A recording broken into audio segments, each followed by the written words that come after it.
Neuro pulmo and centre for surgical excellence Sai Deepa multi speciality hospital Chandanagar Hyderabad. So కానీ బాగా అనిపించట్లేదా acting అనే దానికి? లేదు సార్, ఎందుకంటే నేను హైదరాబాద్ వచ్చింది ఓన్లీ జబర్దస్త్ దృష్టిలో పెట్టుకొని అంతే ఇండస్ట్రీ కాదు. For me Jabardasth is my industry. Okay. So అట్లాగే అనుకొని వచ్చాను. సో దాంట్లో ప్లేస్ కోసం కష్టాలు పడ్డాను స్టార్టింగ్ లో. తర్వాత దాంట్లో ఒక మంచి పొజిషన్ కి వెళ్ళాను. టీమ్ లీడర్ కూడా అయ్యాను. ఒక 18 స్కిట్లు చేశాను టీమ్ లీడర్ గా. ఆ తర్వాత జరిగిన కొన్ని బ్యాడ్ సిచ్యువేషన్స్ వల్ల బయటకు వచ్చాను. సో ఇంకా నా డ్రీమ్ ఫుల్ఫిల్ అయిపోయిన ఫీల్ ఉంటది ఒక సైడ్. సో ఇంకా అంతే, పెద్ద ఏం ఫీలింగ్. ఇంత చిన్న ఏజ్ కి డ్రీమ్ ఫుల్ఫిల్ అయిపోయింది అనుకున్నా? ఒక డ్రీమ్ అంతేనా? మల్టిపుల్ డ్రీమ్స్ ఉంటాయి కదా, అందులో ఒక dream. Okay okay. So actual గా చెప్పాలంటే ఆర్పీది నీ కాంబినేషన్ చాలా బాగుంటుంది. అవునవును, మా ఇద్దరు 120 స్కిట్స్ చేసాం సార్. ఐ థింక్ ఆర్పీ అన్న మహేష్ అన్నతో గానీ బాబీతో గానీ కూడా అన్ని స్కిట్స్ చేయలే. మేమే ఎక్కువ ట్రావెల్ అయ్యాం. ఓకే. సో అటు సైడ్ ఏమో అభిది మన ఆదిది ఎంత బాగుంటుంది ఆ కాంబినేషన్. తర్వాత అంటే వాళ్ళ రేంజ్ ఈక్వల్ బాగా మీరు అది మెయింటైన్ చేశారు. అవునవును, మీ ఇద్దరు కాంబినేషన్. చెప్పాలంటే ఆర్పీ కూడా మంచి ఆర్టిస్ట్, చాలా మంచి ఆర్టిస్ట్ సార్. ఆర్పీ అన్న స్టాండప్ చేస్తారు సార్ ఈ సెట్స్ లో. అసలు లిటరల్లీ ఒక పావు గంట నవ్వుతాం అసలు ఒక 2-3 డైలాగులకి. అలా ఉంటది అక్కడ. ఓకే. కానీ ఆర్పీ వెళ్ళిపోయిన తర్వాత నువ్వు వెళ్ళిపోయావు కదా. ఆర్పీ అన్న వెళ్ళిపోయాక నాకు టీమ్ లీడర్ గా ఛాన్స్ వచ్చింది. ఆయన ప్లేసే నాకు దొరికింది. ఓకే. నాకు టీమ్ లీడర్ అయ్యాను. తర్వాత మళ్ళీ లాక్డౌన్ పడింది. 18 స్కిట్లు చేశాక మేము టీమ్ లీడర్స్ గా, నేను జీవన్ అన్న. లాక్డౌన్ తర్వాత మా టీం తీస్తారు. ఓకే. తర్వాత ఆర్టిస్ట్ గా మళ్ళీ చేశాను, కంటిన్యూ చేశాను. బట్ అక్కడ కొన్ని సిచ్యువేషన్స్ జరగడం వల్ల, కొన్ని బ్యాడ్ ఎక్స్పీరియన్సెస్ వల్ల బయటకు వచ్చాను. బ్యాడ్ అంటే మరీ బ్యాడ్ అంటే పర్సనల్లీ బ్యాడ్, అంటే నాకు బాధ కలిగించేది. అది మళ్ళీ అందరికీ అది బ్యాడ్ అనిపించవచ్చు, అనిపించకపోవచ్చు. ప్రాక్టికల్ గా ఆలోచిస్తే మేబీ ఇందులో ఏముందలే అనిపించవచ్చు. బట్ ఏంటంటే ఒకటే మెయిన్ సిచ్యువేషన్, మా టీమ్ లీడర్ గా తీసారు, చంటాన టీంలో వేసారు నన్ను. ఆర్టిస్ట్ గా కంటిన్యూ చేస్తున్నా. సో అంతవరకు చేసిన దానికి కూడా ఎక్కడో వాల్యూ ఏమి ఇవ్వలేదు అనిపిస్తుంది. ఎందుకంటే కొన్ని స్కిట్స్ లో జస్ట్ జైలు కొట్టే క్యారెక్టర్లు ఉంటాయి కొన్ని. అవి ఎవరికి ఇస్తారు అనేది అక్కడ జబర్దస్త్ లో వాళ్ళకి తెలుసు యాక్చువల్లీ. సో అలాంటి క్యారెక్టర్స్ ఇచ్చారు ఆయన నాకు. అవునా? సో నాకు కొంచెం బాధ వేసింది. అంటే అట్లీస్ట్ ఇవ్వకపోయినా పర్లేదు, ఇదెందుకు అన్నట్టుగా నేను చెప్పలేను, నేను చెప్పకూడదు, చెప్తే అరగెన్స్ అనుకుంటారు. సో అందుకని ఇంకా సరే అన్న, డైరెక్షన్ డిపార్ట్మెంట్ తో మాట్లాడి టీం మారుతా అన్న, మీరేమైనా టీం ఉంటే చెప్పండి అంటే రమేష్ అన్న టీంలో వేశారు. దాబోద్ రమేష్ అన్న టీం. ఎందుకు అదే టైంకి మళ్ళీ శాంతి కుమార్ గారు, శశి, జీవన్ కలిపి ఒక టీం వేశారు మళ్ళీ, ముగ్గురిని కలిపి. సో అటు శాంతి కుమార్ గారు అక్కడ నుంచి బయటకు వెళ్ళారు కాబట్టి నాకు ఆ ప్లేస్ దొరికింది. సరే అని వేసారు నన్ను అక్కడ. ఒక షెడ్యూల్ చేశారు, 2 స్కిట్లు చేసాను, అయిపోయింది. నెక్స్ట్ షెడ్యూల్ కి ప్రాక్టీస్కి వెళ్ళారు. వెళ్తే రమేష్ అన్న, మహేదర్ నేను తీసాను నీకు తెలీదా అన్నారు. అక్కడికి వెళ్ళిపోయి నేను కూర్చున్నా ప్రాక్టీస్ కోసం. అప్పుడు మొత్తం టీం అంతా వచ్చున్నారు ముందు. రమేష్ అన్న కొంచెం లేట్ వచ్చారు, వచ్చి కూర్చున్నారు. ఆయన అంటే, మహేదర్ నేను తీసాను నీకు తెలీదా అన్నారు. అన్నది ఎవరు? రమేష్ అన్న, తాగుబోతు రమేష్ అన్న. ఓకే. అంటే నాకు తెలియదన్నా, మీరు కూడా చెప్పలేదు కదా అంటే, అదే డైరెక్షన్ డిపార్ట్మెంట్ చెప్తానన్నారు, నీకు చెప్పలేదా? లేదన్నా అని చెప్పి నేను ఒక ఎగ్జిక్యూటివ్ దగ్గరికి వెళ్ళాను. అప్పుడు జబర్దస్త్ ఎగ్జిక్యూటివ్. ఆయన దగ్గరికి వెళ్ళి అడిగాను, ఏందన్నా ఇట్లా. ఈయన ఫైట్ చేయలేదా తాగుబోతు రమేష్ గారు? దానికి రీజన్ ఏంటి, శాంతి కుమార్ గారు మళ్ళీ వచ్చారు. అక్కడ ఆయనకి ఫ్రస్ట్రేషన్ వచ్చి, ఆయనకి ఏదో కుదరలేదు, వచ్చారు ఆయన. ఆయనతో పాటుగా నరేష్ ను కూడా ఇచ్చారు వీళ్ళు, మన జబర్దస్త్ నరేష్. సో తనని ఇచ్చారు.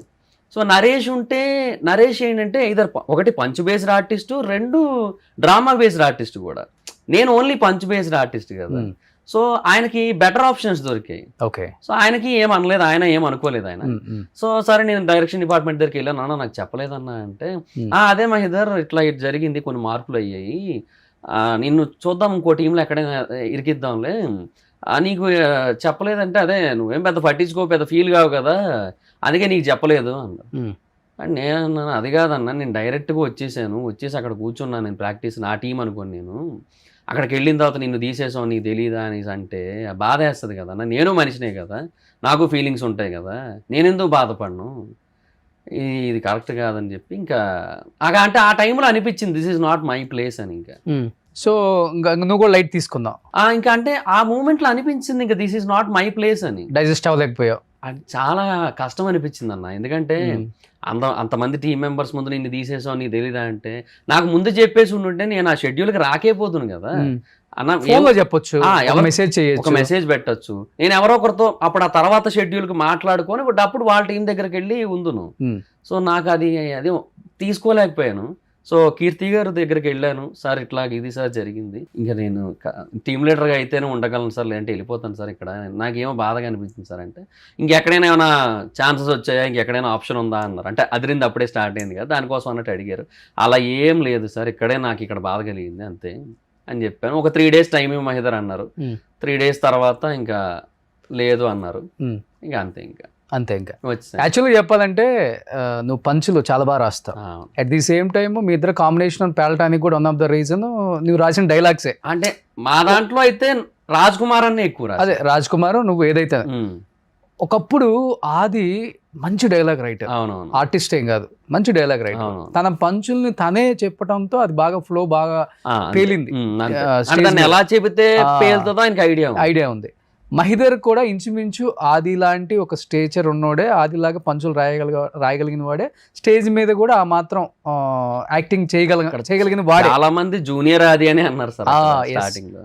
ఆ స్టేజ్కి వెళ్తున్న టైంలో కావాలని మహిదర్ని కొంత రాజకీయం చేసి తొక్కేసి బయటికి పంపిద్దామన్న ప్రయత్నం అయితే కొంతమంది ఒక టీం చేశారు.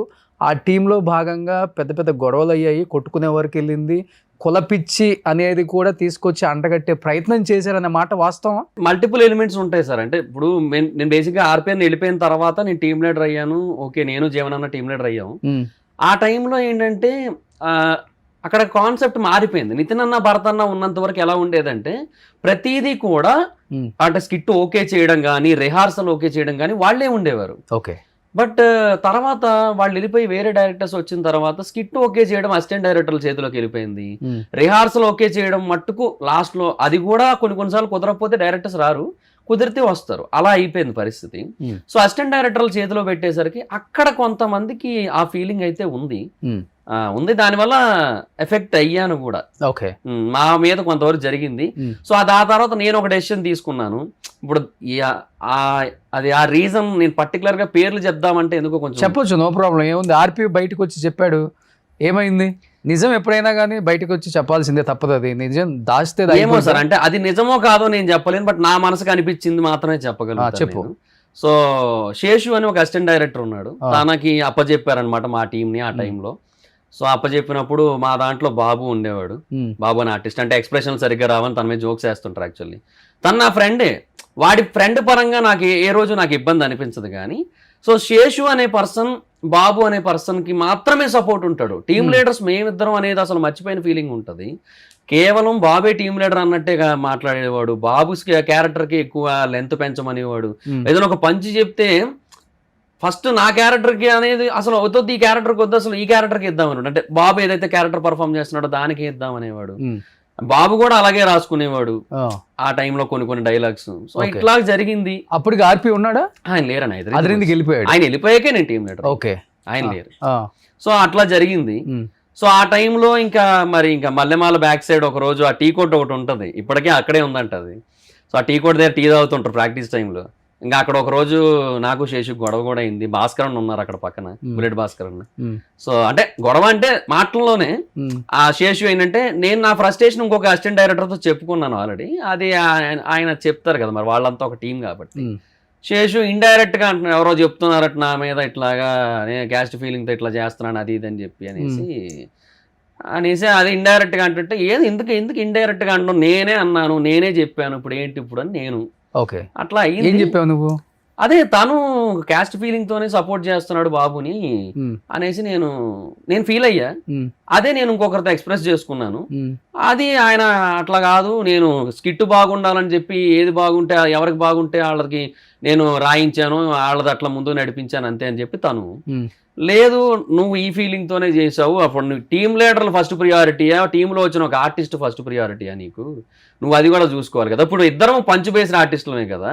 ఇప్పుడు నేను బేసిక్గా అసలు టీమ్ లీడర్ అయ్యింది ఇన్నాళ్ళుగా ఏ బేసిస్ మీద, పంచ్ బేసిస్ మీద.